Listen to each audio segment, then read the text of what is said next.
نحمدہ و نصلی علی رسول الکریم، اما بعد۔ مزید ویڈیوز دیکھنے کے لیے ہمارے یوٹیوب چینل کو سبسکرائب کریں اور گھنٹی کے نشان کو بھی دبا دیں۔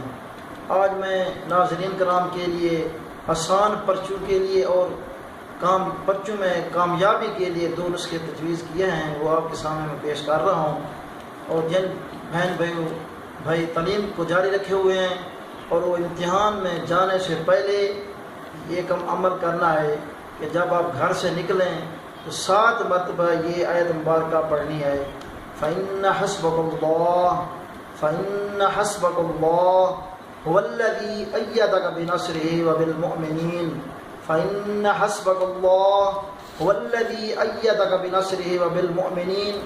یہ دعا آپ نے گھر سے جب امتحان کی گاہ کی طرف جا رہے ہوں تو یہ پڑھ لینی ہے، اور یہ عمل بھی کرنا ہے کہ گھر میں جو ہے آپ نے پہلے سورہ قلم کی تلاوت فرمانی ہے، تلاوت کر کے آپ نے دعا کر کے جائیں، پھر امتحان گاہ میں جب پہنچ جائیں، جب آپ کو پرچہ مل جائے تو پرچوں کو الٹا کر دیجئے، اول آخر 3 مرتبہ درود شریف پڑھ لیجئے، اور 11 مرتبہ یہ دعا مبارک پڑھنی ہے، سبحانک لا علم لنا الا ما علمتنا انک انت العلیم الحکیم۔